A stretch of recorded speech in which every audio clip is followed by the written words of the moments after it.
The purpose of this press conference in the beginning was two things. I was planning to explain what happened with Mr. Mohammed Hegazy, that he is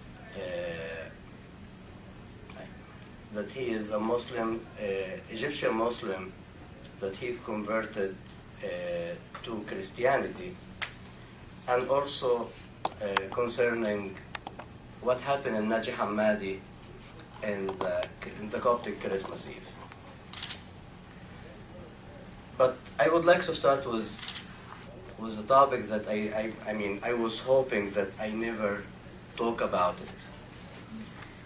The attorney that handled the case for Mohammed Hegazy, his name is Ashraf Edward.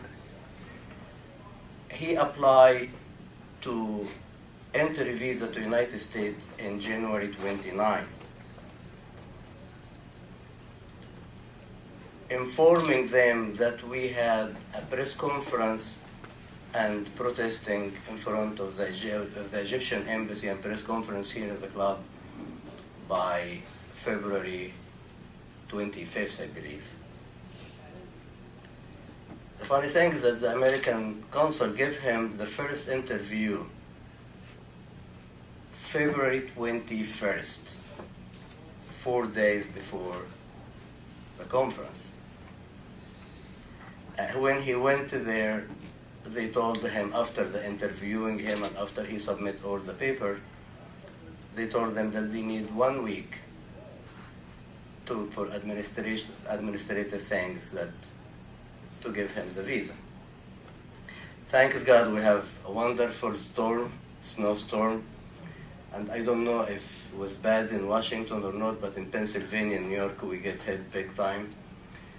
And I believe that it's not the storm itself, that's the fear of the snow that could hold people to move. So I decided to cancel that event at that time and reschedule it for today. The cancellation was sent to the American consul in Cairo, as well as to people that I know in the State Department. When we reschedule it again, the American consul knows that we have today's conference. So after we send them the new date, they send him an email asking him to send his passport via DHL. When he sent me the email, I said, okay, you got it, right? But guess what? They sent him a second email to have a second interview in March 10th. Okay? But the interesting thing is not that, ladies and gentlemen. The interesting thing that the person that she's supposed to interview him, and this is as per Mr. Edward, okay? That when she saw him, hi Mr. Ashraf, how are you doing? I think that you missed the conference. And he told her, no, I didn't miss the conference. Ashraf Ramelah sent you all the information. We have the conference the 25th. I don't understand for what reason you guys have to do this conference in America. Now, she's supposed to be an American woman speaking English, but anyway, she is an officer of the American diplomat office.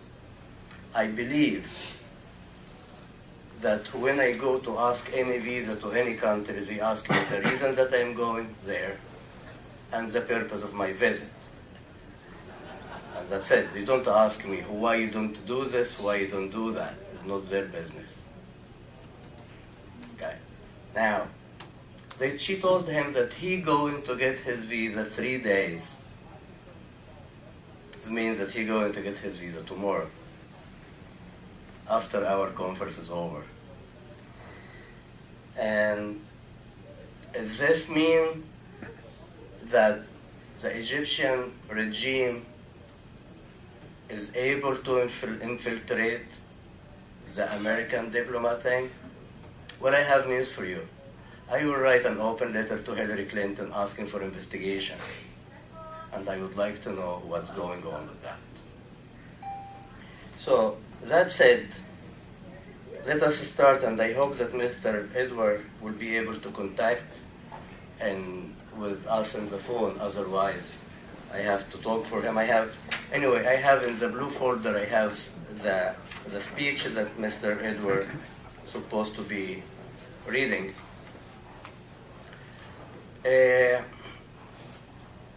In January 6,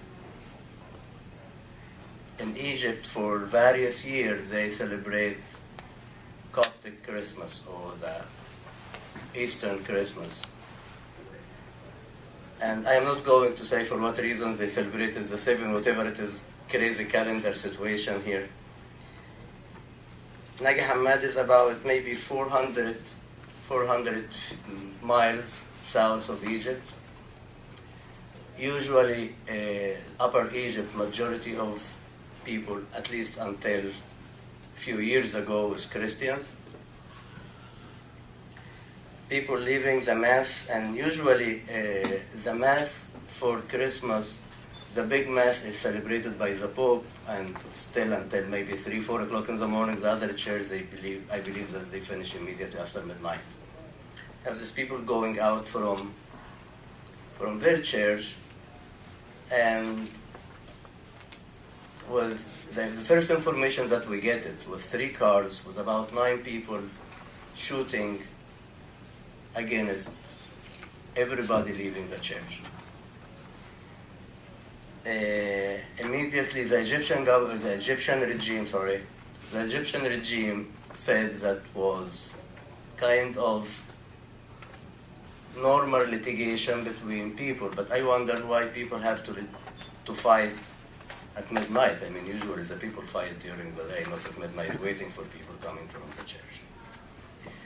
The strange thing about all this, that they try hardly to close the things, because they realize that they push it a little bit further what they're supposed to do. They arrested 3 guys. One of them, we had big information that he is connected with the Egyptian parliament. And we believe that this Egyptian parliament member, he is the mind of everything's happening. In fact, what happened, Al-Ahram, one of the biggest newspapers in Egypt, in the beginning, they trying to give low profile for this issue. But what happened when the Copts start to say, don't buy the newspaper, don't boycottage the Al-Ahram, so Al-Ahram come with really big reportage about the relationship with this parliament man and this guys here. I don't want to take a lot of time, because I could go for another couple of hours. But the funny thing that the first interrogation with that guy, he said, I am not going down alone. If I am going to die, somebody has to come with me. So you have to ask who asked me to do that. Switching topic, going to Mr. Hegazy situation, and I believe I have 2 eternist friends here that they could explain it better, because they were involved in it more than anything else. But here I would like also to thank the leader that really helped me out in this case, Mr. Greg Popnik from Paris. I mean, this man, I didn't meet him in person, but he did a great job, and I believe that his help is really very important.